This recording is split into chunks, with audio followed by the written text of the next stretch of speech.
बड'फा Upendranath super 50 कर्सिंखौहाय आंहा फोरोंनो थाखाय आंहा सिमां गैयामोन। प्रमद बर'नि जि बिथांखि लानाय बे सिमां सासे गोदोसोनाय बेकवार्ड एरियानि सोद्रोमाब्लाबो आङो बेखौ प्रमद बर' सारनि गेजेरजोंहाय बे अनुदान बर'आ बे क्राइटेरियाखौनो दिहुननो हास्थायदों। मानो होनब्ला बड'लेण्डखौ सासन खालामनायावहाय IPS नांगौ, ACS नांगौ, बेनो IS अफिसार नांगौ, बेनो डक्टरेट फरायनायफोर नांगौ आरो बे रोखोमनि गोबां रोंगौथि गोनां सुबुं सोद्रोमा गैयैलाय बेनि थाखायनो बे सुबुं सोद्रोमाखौ दिहुननो थाखाय जोंनि मानगोनां बिटिआरनि चिफ प्रमद बर'आ बेखौ दिहुननायनि गेजेरजों आलादा स्टेटखौ दानायनि सिमां। गोबां थाखा गैयामोन, बे थाखा गैयैखाय बेयाव पास जानानै बे बिटिसि कर्सखौ लाहैनायनि थाखाय आं जोबोद जिउआव गोजोननाय मोन्दों। जोंनिया 8थानिफ्रायनो 12:30सिम लायो। बावहाय आधा घन्टाल' जानाय मानाय रेस्ट मोनो। ओमफ्राय बिनिफ्राय आरो 4थासिम क्लास लायो। बिनिफ्राय क्लासनिफ्राय ओमफ्राय एसेल' जों थानो मोनो होननानै फरायबाय थानाय जायो। जोङो ओरैनो थानो समखौ मोना, जोङो सानफायानो जाफ्रामो।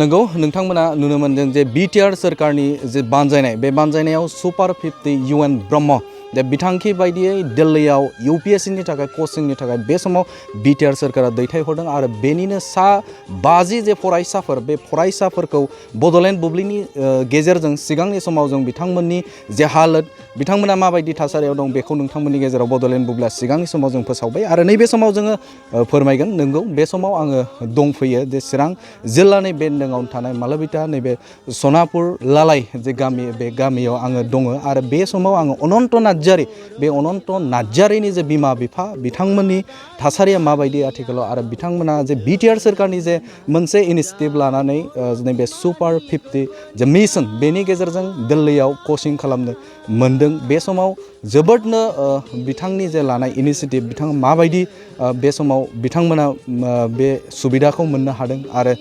बिथांमोननिफ्राय जों मोनथिनो नाजागोन बे समाव। आरो बे समाव रायखांनांगोन जे इण्डियानिनो मादावनो टप मस्ट मोनसे IAS कचिं सेन्टार दिल्लीयाव थानाय बाजिराव रेड्डी इन्स्टिटिउसन, बेवहाय बिथांमोना बे समाव कचिं खालामबाय थादों। आं बिमा बिफानिफ्राय मिथिनो नाजागोन माबायदि मोनदों, माबायदि गोजोननायखौ बिथांमोना फोरमायदों आरो लोगोसेनो दा नोंथांमोना मिन्थिनाय हिसाबाव नैबे भुटान बर्डारावनो नोंथांमोननि गामिया माबायदि बे समाव मोनदों?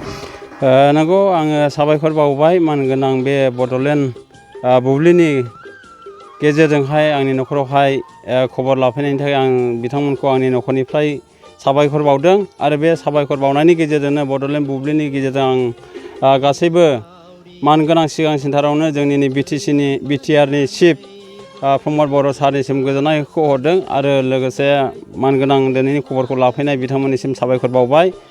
आङो गोजोननाय मोन्दों, मानो होनब्ला बे रोंगौथि बिदाफोरखौ अर्थात बे बड'लेण्ड बड'फा उपेन्द्रनाथ सुपार 50 कर्सिंखौहाय आंहा फोरोंनो थाखाय आंहा सिमां गैयामोन। दा मानगोनां जोंनिनो थामथि गोरोबथानि गेजेरजोंहाय मानगोनां प्रमद बर'नि जि बिथांखि लानाय बे सिमांनि गेजेरजोंहाय जाफुंथों होननानै आंबो सासे गोदोसोनाय बेकवार्ड एरियानि सोद्रोमाब्लाबो आङो बेखौ जि मानगोनां बिटिसिनि चिफ प्रमद बर' सारनि गेजेरजोंहाय बे अनुदान मोनसे सिमां, बे सिमाङावहाय आंनि फिसायाबो बाहागो मोनथों होननानै आङो बेखौ फिसानि गेजेरजोंहाय सावरायनायनि गेजेरजोंहाय बे कर्सखौ लाहोनाय जादों आरो बे कर्सनि गेजेरजोंनो आंनि जे फिसाला अनन्त नार्जारीयाबो बिफानि बुंनायनि बोसोननि गेजेरजोंहाय बे बोसोनखौ मावफुंनो थाखाय बियो बे कर्सखौ लाहैनाय जादों आरो बे कर्सआवहाय मोजाङैनो मोजां थांखि लानाय बायदिनो साक्सेसफुल जालांदों आरो बे बड'लेण्ड बड'फा उपेन्द्रनाथ सुपार 50नि जि मिशन, बे सिमांखौहाय फिउचारसिमहालागै आं जाफुंगोन होननानै रायजोफोरनिसिम आरो आंनि न'खरनिसिम हामलायनानै आरो मानगोनां चिफनिसिम साबायखर बावदों आरो लोगोसे बेनि गेजेरजोंनो आं बड'लेण्ड बुब्लिनि गेजेरजोंहाय जोंनिनो जेसेबांनाखि 50 सोद्रोमाफोर दिल्लीयावहाय कचिं खालामहैदों बिथांमोनखौ आं हांख्रायगोन, आङो खावलायगोन जेन' बै बड'फा उपेन्द्रनाथनि सिमां, जे आलादा बड'लेण्ड सोरजिनायनि, आलादा बड'लेण्ड स्टेट सोरजिनायनि सिमांखौ मोगथाङाव नुजाहोफैगोन आं बेखौ मिजिंथिदों। बेनिखायनो मानगोनां जायफोर दिल्लीयावहाय दिनैहाय थांनाय 2023 मायथाइनि जुननि लास्टनिफ्राय कचिं जाजेनदों आरो आप टु बियो फैगोन जुननि लास्टसिमहालागै मेनि लास्टसिमहालागै जाहैगोन 11 मास बे कचिंखौ आं मोजाङैनो फोजोबनानै फैगोन आरो बिथांमोना बे कचिं लानाय बायदि आरो बे अनसुंथाइ ओरैबायदि सुबिदा होनायखौ सिमांनि जे नुथाय बे सिमांनि नुथायखौ मोगथाङाव नुजाहोफैनानैहाय जोंनि BTC ओनसोलावहाय बेकवार्ड एरियाफोरखौहाय आरो बिथांमोननि सोलोंथाइनि गेजेरजों साक्सेसफुल जानानैहाय हाबाफारिखौ जे बिटिआरनि जौगाथायफोरखौहाय मावफुंफैगोन आं बेखौ आसा थिदों आरो लोगोसे बे बड'लेण्ड रादाब बुब्लिनि गेजेरजोंहाय आंनि जि फिसाला 50 जननि गेजेरावहाय सासे बे फिसालानि गेजेरजोंबो आंहाबो सिमां दङ बे सिमाङा नाजानायनि गेजेरजोंहाय आं साक्सेसफुल जानानै फैगोन आं बेखौ मिजिंथिदों 100% हिसाबै आरो बेजों लोगोसे जायफोर दिनैसिमहालागै ट्रेनिं होगासिनो दङ कचिं खालामगासिनो दङ बिथांमोनाबो साक्सेसफुल जागोन आरो उन फिउचारावहाय बिथांमोनाबो गावखौनो सासे बर'नि सासे गेरेमसा सुबुं महरै सुबुं धोन हिसाबैहाय आरो हारिनि गेजेराव सुबुं सासे सोद्रोमा सम्पद हिसाबैहाय नुजाथिगोन आं बेखौ आसा खालामनानै दिनै मानगोनां जायफोर दिल्लीयाव कचिं होबाय थानाय बिथांमोननिसिम गोबां रोखोमनि साबायखर बावनानै आरो प्रमद बर' सारनिसिम ओरैबायदि एसे मोजां सुजुगखौ होनायनि थाखायहाय बिथांनिसिम आं साबायखर बावनानै नोंगौ जे बिटिआर सोरखारनि जे प्रमद बर'नि जे इनिसियेटिभ लानाय बा सोलोंथाइया बिटिआर हालामनि खना खनला रायजोफोरनि थाखाय दा बे बिथांखि बायदि नोंथांमोननिया जों मोनथिगौ जे आमटेका आरो नैबे नोंथांमोननि जे जायगा बे जायगाया जोबोदनो गोथौ जायगा दा बे समाव बिटिआरनि जिखिनि इनिसियेटिभ लानाय नैबे बड'फा मिशन सुपार 50 दा बेनि गेजेरजों माबोरैहाय बे खाबुखौ मोननो हानाय दा न'खर बा गामि खना खनला बिटिआरनि जिखिनि इनिसियेटिभ लानाय थामहिनबा नैबे मिशन फोसावनायफोरा गोसारदों नामा? औ बे रोखोमै बेनि गेजेरजोंनो गोसारगासिनो दङ आरो मानो होनब्ला दिनैहाय जोंनि सा ओनसोलावहाय बेकवार्ड एरिया जोंनि सिमायानो 6 नंनि सिमायानो बेकवार्ड एरियासन हिसाबैहाय गोग्लैसोनानै दङ बेनिखायनो जाय बिथांमोन सोलोंथाइखौ लानानैहाय उपेन्द्र नाथनि सिमांखौ जाफुंहोगोन बे थांखिफोरखौ लानानै जेन आवगायलांगोन आरो आवगायफैगोन आं बेखौनो आसा खालामदों जाय बिथांमोन कचिं लानाय सोद्रोमा स्टुडेन्ट बिथांमोननिसिम आङो बिथांमोनखौहाय फिसा महरैहाय खावलायहरगोन आरो उत्साह उद्दीपना खालामगोन मानो होनोब्ला बै समावहाय जोंनि मानगोनां बारग' BTCनि चिफ हाग्रामा महिलारिया बै समाव जेब्लानाखि बिटिआरखौ सुक्ति जानायनि सिगां बुंलांदोंमोन आं थानायनि दिनावहाय बड'लेण्डआ जानाय नङा खिन्थु गाबोननि दिनावहाय सोरबा गभर्नमेन्टआ फैयोब्ला आं बेखौ बुंनो हानाय नङा बुंनो थाङा खिन्थु दिनै हाग्रामा सरकारा थासेयाव बड'लेण्ड जाया होननानै बे बाथ्राखौ बुंदोंमोन नाथाय बे सिमांखौनो प्रमद बर' सारा दिनैहाय बे बै समावहाय क्राइटेरिया गैया होननानै बुंनायलाय हाग्रामा सारनि बेलायावहाय दिनै प्रमद बर'आ बे क्राइटेरियाखौनो दिहुननो हास्थायदों मानो होनब्ला बड'लेण्डखौ सासन खालामनायावहाय IPS नांगौ ACS नांगौ बेनो IS अफिसार नांगौ बेनो डक्टरेट फरायनायफोर नांगौ आरो बे रोखोमैनो गोबां रोंगौथि गोनां सुबुं सोद्रोमा गैयैलाय बिनि थाखायनो बे सुबुं सोद्रोमाखौ दिहुननो थाखाय जोंनि मानगोनां बिटिआरनि चिफ प्रमद बर'आ बेखौ दिहुननायनि गेजेरजों आलादा स्टेटखौ दानायनि सिमां एबा बड'लेण्डखौ गेरेमसा सोमखोर महर दानायनि लामायाव लानायखौ नुनायनि गेजेरजों जायफ्रा बे मिजिंफोरखौ सिंजों नुहुरदों गोसोजों नुहुरदों बिथांमोननिसिम आङो कचिं लानाय स्टुडेन्ट आंनि फिसाजों समान स्टुडेन्टफोरखौहाय खावलायनायनि गेजेरजों बे रादाबखौ आं बिथांमोननोबो आरो गासै बिटिआर बासिनि रायजो राजानो बिबुंसार हरनायनि गेजेरजोंहाय खावलायहरनाय जाबाय।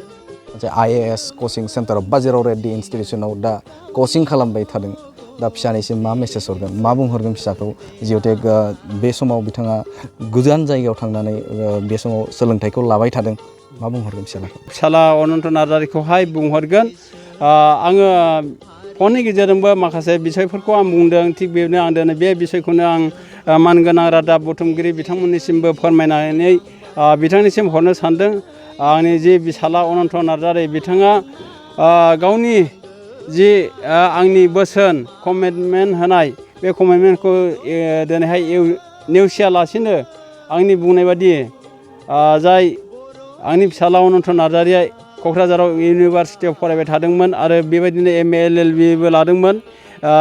LLB आ बोसोरसे दंबायोमोन, नाथाय दिनैहाय आंनि बिथोन बादि बे बड'फा उपेन्द्रनाथ सुपार 50 मिशनखौहाय कमप्लिट जायोब्ला माबा मोनसे सिमां, माबा मोनसे न'खराव जौगाथाय, माबा मोनसे प्रमद बर' सारशिपनि गेजेरजोंहाय बिना थाखा थाइसेबो बेसेन नाङालासे बे BTC आवहाय सासे देश सासनगिरि बा थांना थानायनि बेबस्थाखौ गावखौ सुबुं सासे दानानै लानो हागोन।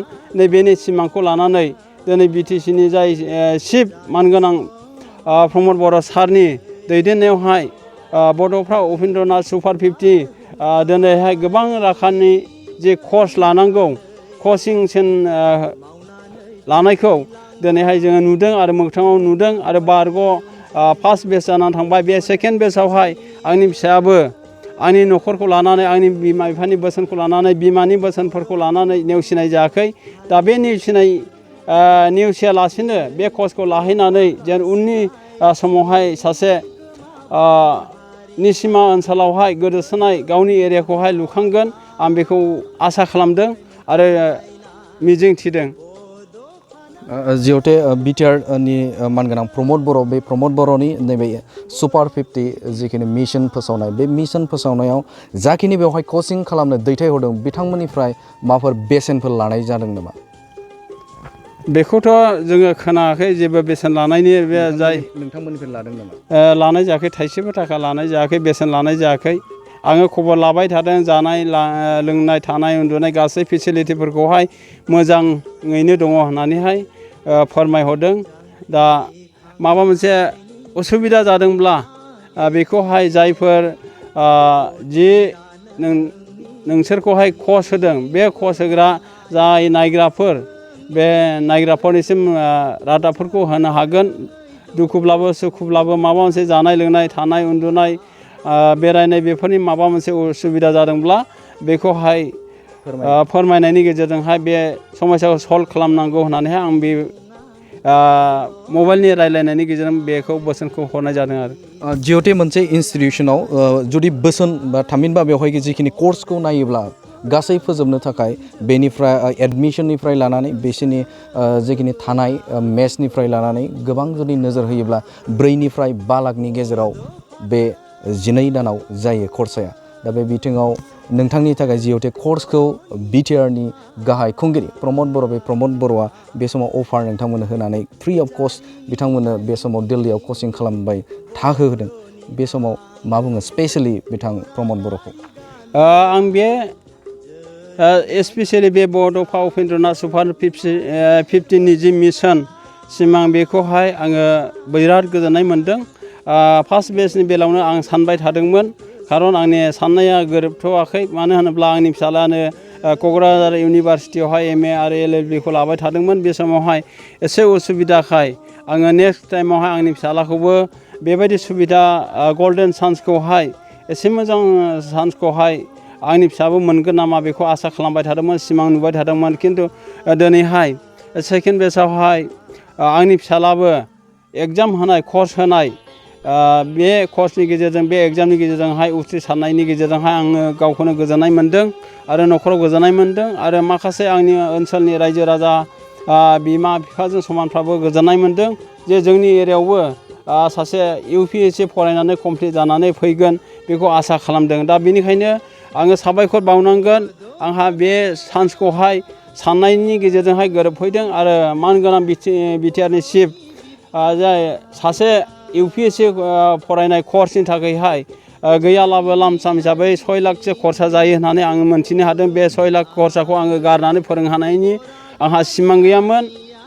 दा बेनिखायनो बे आंनि फिसाला जि UPSC फरायनायनि गेजेरजोंहाय सुबिदा मोनदों, बे गल्डेन चान्सखौ जायफ्रा लादों, आं बिथांमोनखौ साबायखर बावदों। आंनि फिसाला अनन्त नार्जारिनि गेजेरजोंनो बिथांमोनखौ आं साबायखर बावदों। बिथांमोनाबो साबायखर बावनांगोन बेबायदि चान्सखौ मोननायनि थाखायहाय। बेसेबां आसाबादि फिसालानि सायाव? आंनि फिसालाथ' आङो साबायखर बावगोन, आङो गावखौनो एसे बाख्नायनानैबो लागोन। खारन आंनि फिसालाया फैनानै जेब्ला होनफैदोंमोन बड'फा उपेन्द्रनाथ सुपार 50नि कर्सखौ लानायावहाय आङो क'क्राझाराव उथ्रिसारनो हाबाय आरो बेबायदिनो बरमायावहाय मोनसे एग्जाम दंबावो बेवहाय आङो उथ्रिसारगोन बेखौ आङो गेरेन्टिखा होननानै फोरमायदोंमोन। थिग बेबायदिनो बिथांनि जाय लोगो सासे सावथाल दङमोननो LLB कलेजावहाय आंनि फिसाला सानै उथ्रिसारनो हादोंमोन खिन्थु बरमायावहाय जेब्लानाखि बियो पुनर एग्जाम सेकेन्ड टाइमहाय केन्डिडेटना एसे अभार जानाय हिसाबै बेवहाय बिथाङा सेलेक्टआवहाय थालांनो गोनां जादों। दा आङो साननो हायो जे आंनि फिसालाया बेवहाय फावसायनाय नङा। आङो उत्साह होदों। आङो बे रादाबनि गेजेरजों बिथांमोनखौ आंनि फिसाखौनो उदिफना खालामबाय थादों अर्थात बोसोन होबाय थादों, साहस होदों आरो बे नाजानाया थायोब्ला जेबो हायि बाथ्रा गैया। नाजानाया थानांगोन, स्टाडिया थानांगोन आरो प्रि प्लानआ थानांगोन जेन उनावहाय आङो माबा मोनसे बे कर्सनि गेजेरजोंहाय मोन्थायखौ मोनहैगोन। नंगौ बे समाव नैबे अनन्त नार्जारिनि जे बिफा आंगो बिफा बेजों आं सावरायबाय। बिमा दङ, बिमानिफ्राय आङो मोनथिनो नाजागोन जे फिसालाया गोजान जायगायाव बे समाव कचिं खालामबाय थादों, फरायबाय थादों, स्टाडि खालामबाय थादों। फिसालाखौ मा बुंहरगोन? गोसोखांगोन ना खाङा? बे कर्सखौ लाहैनानै फ्रि कर्स जोंहा एफाबां थाखा गैयामोन। बे थाखा गैयैखाय बेयाव पास जानानै बे बिटिसि कर्सखौ लाहैनायनि थाखाय आं जोबोद जिउआव गोजोननाय मोन्दों आरो बेबायदिनो उथ्रिसारबाय थागोन होननानै जे थांखिफोरखौ बियो लानानै होसोदों बे थांखिफ्रा जेब्लायबो जाफुंगोन होननानै आङो जिउआव गोजोननाय मोन्दों आरो आं बुंहरबाय थायोबो नोङो मोजाङै फरायबाबो होननानैहाय जेन माबाफोर मोनसे खामानि लानानैब्लाबो नोंनि जिउनि थांनानै थानायनि थाखाय नोङो राहाखौ लानांगोन होननानै आं बे फिसाखौ बुंहरबाय थायो। गोसोखाङो आं फनबो हरबाय थाखायो। फन हरै हरै बुंहरबाय थायो। नै मैयासो हरदोंलाय आङो। बिनि गेजेरजोंनो आं मोजांखौ लुबैयो आरो बेखौ फरायनानै आं जौगालांनायखौ जेब्लायबो लुबैयो। आंनि गोसोआव हास्थायनाय दं आरो। दा फिसालाया जेब्ला फन खालामब्ला जिहेथे फनआव रायज्लायनाय जायो बे समाव बांसिन माबे खोन्थाखौ लानानै स्टाडिनि खोन्थाखौ लायना गुबुन बाथ्रा रायज्लायनाय जायो? स्टाडिनि खोथाखौबो लानानै फोरमायहरो। जोंनिया 8थानिफ्रायनो 12:30 लायो। बावहाय आधा घन्टाल' जानाय मानाय रेस्ट मोनो। ओमफ्राय बिनिफ्राय आरो 4थासिम क्लास लायो। बिनिफ्राय क्लासनिफ्राय ओमफ्राय एसेल' जों थानो मोनो होननानै खोन्थाहरो आरो। बांसिन स्टाडि खालामबाय थानाय जायो, फरायबाय थानाय जायो। जोङो ओरैनो थानो समखौ मोना, जोङो सानफायानो जाफ्रामो होननानै बुङो आरो। जों मालाबा समाव आङो जानायाबो 4था समावसो खनसेनो जायो होनना बुंहरो। जानोबो टाइम मोना होननानै खोन्थाना लाहरो आरो आंनो लेखा फरायनायाव। जिहेतु सोरखारनिफ्राय जाखिनि बिथांमोननि इनिसियेटिभ लानानै जानायनिफ्राय, थानायनिफ्राय, एडमिसन खालामनायनिफ्राय बे सिबिथायखौ बिटिआर सोरखारनिफ्राय होनाय जादों। बे समाव मानगोनां प्रमद बर'खौ मा बुंगोन? प्रमद बर'आनो बे समाव नोंथांमोननो बे सुबिदाखौ होनानै होदों। बे सुबिदाखौ होनायनि थाखाय आङो प्रमद बर' सारखौबो हाजासे रोजा रोजा हामबाय होननानै बुङो। जोंहा थारमाने थाखा फैसा गैयामोन नालाय, बे थाखा फैसा गैयिनि गेजेरजों बेखौ उथ्रिसारनानै आङो बे इउपिएससि कर्सखौ लाहैनो हानायनि थाखाय जोबोर जिउआव गोजोननाय मोन्दों आरो बे फिसाखौ। आरो आङो बुंबाय थादोंमोन जे नोङो पास जाबायला मोजां जाबाय, नोङो गोसो होनानै फराय होननानैहाय आङो बेखौ बुंबाय थाखायो। बेनोसै आंनि बुंनाया। बेसेबां जाफुंसारगोन ना सारा फिसालानि सायाव फोथायनाय दंना गैया? फिसालानि सायाव आङो फोथायनाय दं, जेब्लायबो जाफुंसारगोन। मोनसे खामानि लानानैब्लाबो बियो बे थांनानै थानायनि थाखाय बियो लामाखौ बयननांगोन होननानै आं बुंखायो। नोङो संसाराव थांनानै थानायनि थाखाय माबा मोनसे खामानिखौब्लाबो नोङो लानांगोन। जोंहा फरायनायाव गोबां थाखा फैसा थांबाय, नोङो बे थाखा फैसा थांनायखौ नोङो बोखांफिननांगोन फिसा होननानै आङो बेखौ बुङो। आंखौबो फोथायनाय दङ आङो जाफुंसारगोन होननानै। आरो बियो फरायजेननायनिफ्रायनो बियो खनसेबो फेलबो जाफेरखायाखै आरो बियो मेट्रिकआवबो फार्स्ट डिभिजन लानानै बियो माबा मोननायनिखा आरो। बे समाव आङो मिथिनो नाजागोन जे गामिनिफोरा जेब्ला फिसालाखौ बुङो जे नोंथांनि फिसालाया जे इउपिएससि कचिंनि थाखाय दिल्लीयाव दैथायहरबाय, बे समाव गोसोखौ मा मोनो? खाथि खाथिनि सुबुंफोरा बुङोब्ला, फिसालानि खोन्था बुङोब्ला माबायदि मोनो? गोजोननाय मोनो। मानसि फरायनानै बिदि जौगालांनो हानायनि थाखाय गोजोननाय मोनो। आरो बेखौहाय आङो बुंनो गोसो जायो, आंनि बे उसानि गेजेरजोंबो बियो गोसो होदेरो। नोङो मोजाङै फरायबाबो नोङो माबा मोनसे साख्रि लानांथारगोन, नोङो बे फरायनायनि गेजेरजों होननानै आं बुंबाय थाखायोमोन आरो दा बे फ्रि कर्सखौ मोननायनि थाखाय आङो जोबोर जिउआव गोजोननाय मोनदों प्रमद बर' सारा बेखौ फ्रि होनानै दैथायहरनायनि थाखाय आं बेखौनो हामबाय। जिहेतु नोंथांमोननि जे गामि बे गामि साखाथिनिफ्रायनो भुटान नांजाबनाय गोथौ गामि मोनसे लामानिफ्राय लानानै गोबां जेंना दं नोंथांमोननि जायगायाव दा बे बिथिङाव फिसालाया जुदि गाबोन समनिया UPSC कर्स नैबे जोबखांनायनि उनाव बे जुदि क्रेक खालामनानै सिभिल सार्भिसाव मोननो हायोब्ला सासे अफिसार जायोब्ला मा खामानि मावजानोखौ लुबैगोन फिसालाखौ? आङो फिसालाखौ बिदिनो गाव माखौ मावनो गोसो जायो बेखौनो मावथोंसै जोंथ' ब्रा ब्रा बुंहरनो हाया गाव गोसो जानाय बायदि गाव जेखौ मावनो हास्थायदों बेखौनो हास्थायनानै जाफुंहोथोंसै।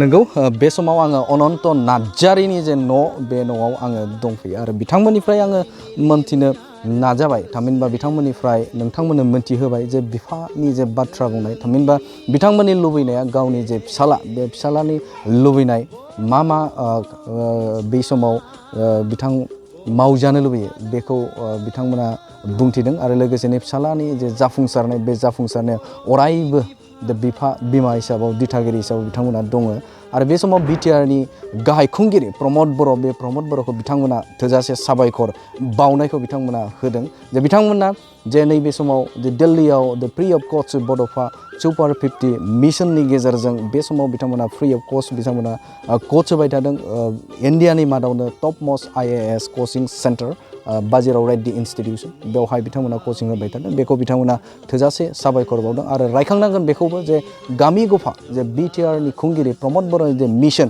बे मिशना गुबुन गुबुन जायगायाव भुटान ओनसोल बायदि नैबे सनापुर लालाय बे ओनसोलावबो बे गामियावबो जाय भुटाननि साखाथि जे गामि बे गामियावबो बिथांनि जे मिशन जा बिथांखि लानाया गोसारफैदोंखौ जों नुनो मोनो। बे समाव नोंथांमोननो बड'लेण्ड बुब्लिनि गेजेरजों आं राकेश रामसियारि नोंथांमोननि गेजेराव लाबोबाय गोजोन्थों।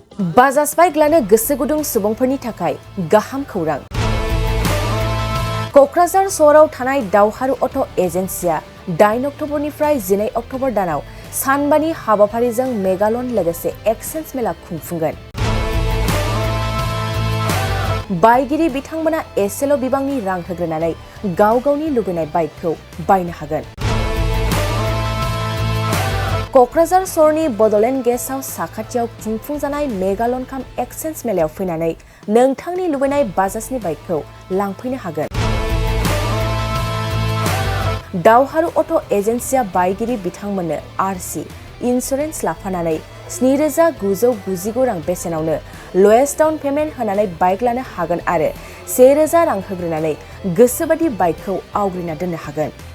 क'क्राझार सहरनि दावहारु अट' एजेन्सिजों लोगोसे कारिगाव फेस्टिभ आउटलेट आरो दतमा फेस्टिभ आउटलेट आरो बडगाव फेस्टिभ ब्रान्च श'रुमावबो खुंफुंजानाय मेगालन काम एक्सेन्स मेलायाव फैनानै नोंथांनि लुबैनाय बाजाजनि बाइकखौ लांफैनो हागोन। बाजाजनि बाइक सालायनो मोजां मोनग्रा रायजो राजाफोरनो क'क्राझारनि दावहारु अट' एजेन्सि श'रुमा लोगोसे मोजां अफारफोरबो लाबोदों। 5 लिटार पेट्रल फ्रि, गंनै हेलमेट फ्रि, बाइक बायगिरिफोरनो फ्रि एसवेर गिफ्ट हरनाय जागोन आरो मेगालन काम एक्सेन्स मेलायाव बाइक बायगिरिफोरनो 1 बोसोरनि थाखाय 12 खेब फ्रि वाशिं होनाय जागोन। आबुङै मिथिबावनो थाखाय 6000399187 8822 0181 93 जानबुं नाम्बाराव खौरां लाहरनो हागोन।